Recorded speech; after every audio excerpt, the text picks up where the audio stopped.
What's going on, guys? Welcome to another Doctor Who Series 11 review. Today I'm going to be reviewing Series 11 Episode 8, The Witchfinders. So yeah, we're up to Episode 8 in Series 11. We're getting close to the end, and yeah, The Witchfinders. This one was one I was interested in. It's a historical episode, so you know, it's always a bit shaky sometimes with the historicals, but I was interested to see what was going to be happening here.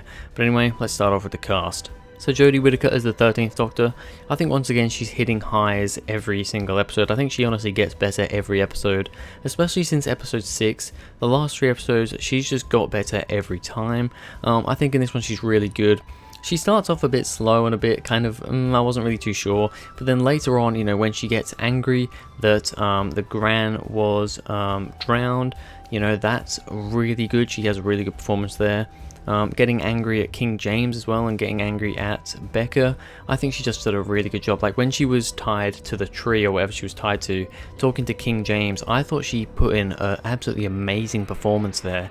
You know, she felt more like the Doctor there than I think she has all series, and you know, I got to give it to her there. There were moments where I'm not sure about Jodie Whittaker's Doctor, but on the whole, I think, especially in this episode, she did a very good job. As for the companions, well, there's not really too much to say about them in this episode. They don't do a whole lot. I mean, Graham's kind of, once again, I suppose, kind of the center of attention.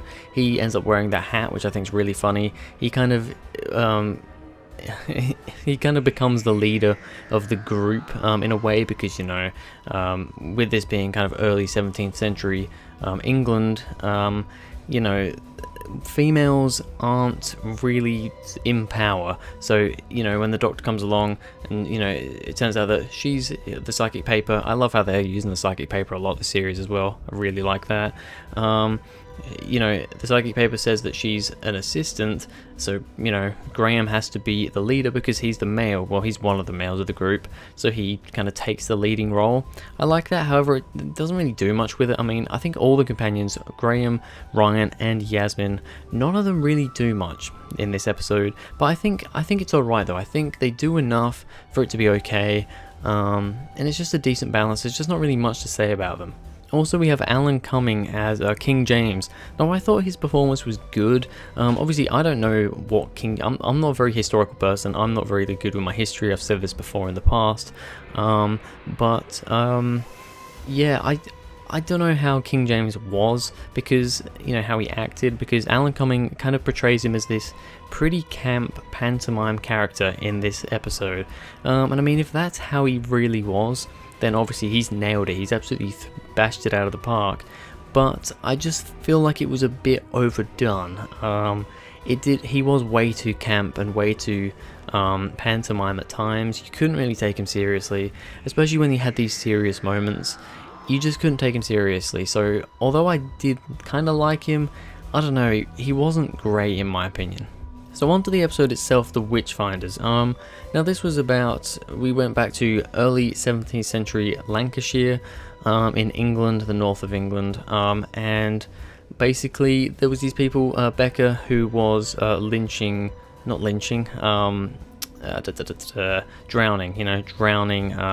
witches, to find out if they were doing the witch hunts, the witch finds, or whatever you call them.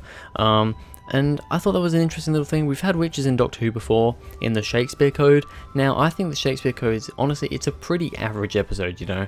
But I actually don't mind the Shakespeare Code. I think I like it maybe a bit more than other people. It's not one of the classics, well, the classic moderns, but, you know, it's kind of just your maybe slightly above average, around the average sort of story, in my opinion.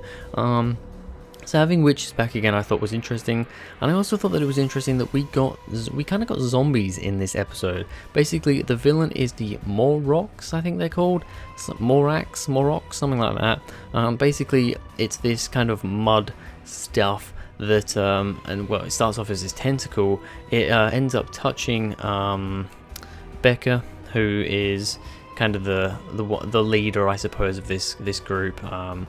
Of people, and she's the one that does all the witch hunts, and it kind of touches her, and she slowly kind of turns into one of these mud zombie creatures, well, mud zombie people. They're just people, but they're zombies, and then when she turns into them, she has this voice, you know, the really booming voice, which I thought was pretty cool. I thought the villains themselves, the Morlocks or whatever you want to call them, I thought they were okay.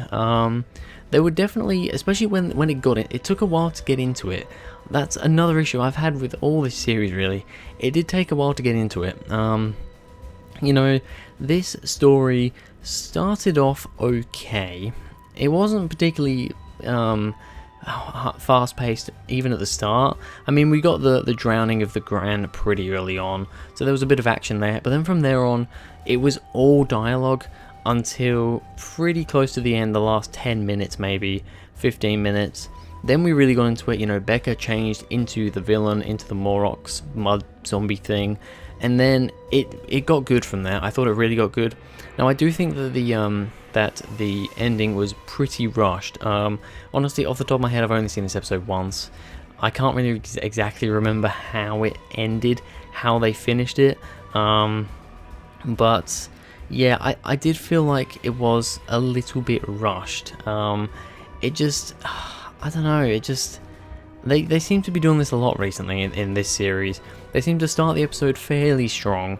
They absolutely drag it out like crazy in the middle with just dialogue after dialogue, and then they rush the ending. I mean, this has happened in, I can just name a lot of stories that this has happened in. The Ghost Monument, I think, is the biggest felony for this one, in my opinion. Arachnids in the UK maybe a little. No, Arachnids in the UK was actually I think decently paced. The ending was just not very good. You know, there's just a lot of, even Kablam last episode to some extent, although I did actually quite enjoy Kablam, and I thought it was actually fairly enjoyable throughout. It did have a bit in the middle where you could tell it slowed down. I just thought it was a bit more interesting, whereas this one slows down in the middle, and honestly I actually got pretty bored in the middle of this one. I got quite bored. It just slows down.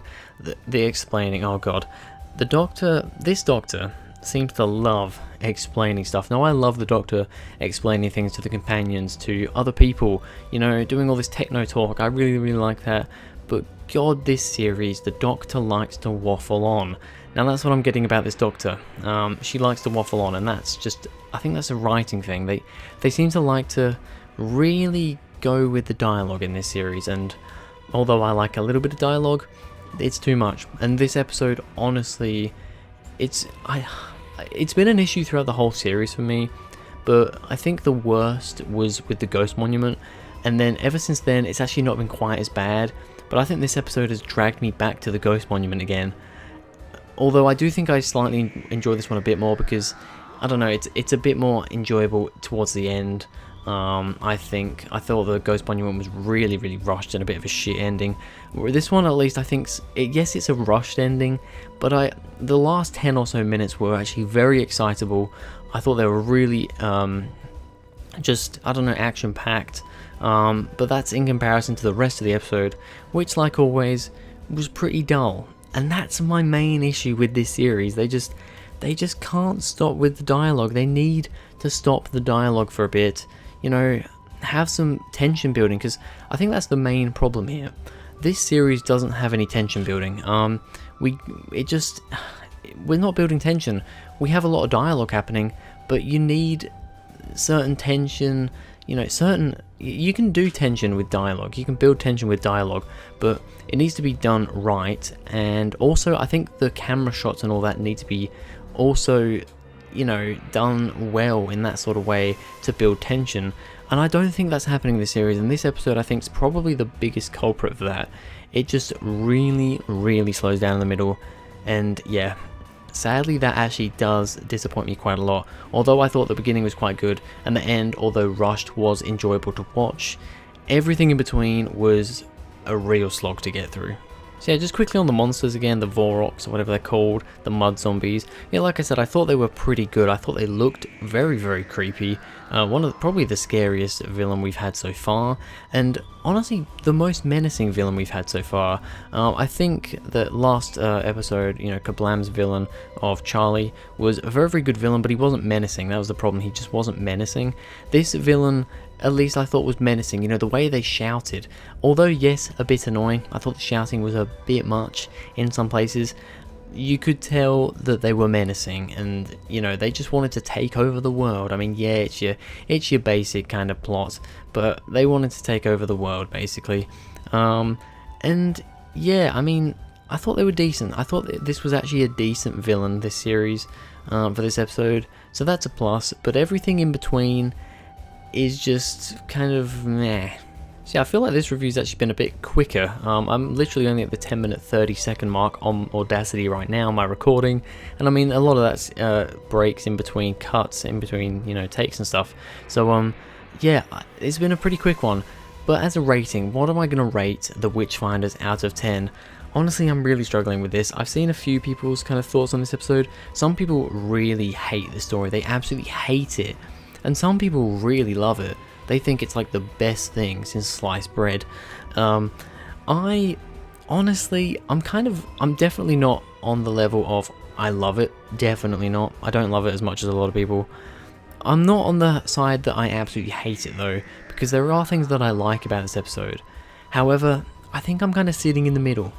It's kind of average, but I don't know where I'm going to go. Now, I gave the Ghost Monument a 6.5. Honestly, I think on rewatch, I'm even going to put that down to a 6. So, my rating for the Witchfinders, I'm going to give it a 6.5 out of 10. Now, maybe I'm being harsh. Remember, I think this is a very opinionated sort of story. Like I said, some people hate it, some people absolutely love this one, think it's the best in the series so far. It's one of my least favorites of the series, I will be honest. So yeah, a 6.5 out of 10. It has great moments. I think it does just have issues here and there that I just can't get over though. But anyway, that's going to be it for this video, guys. Thank you very much for watching. If you enjoyed, please go ahead, like and subscribe, and I'll see you guys in the next video.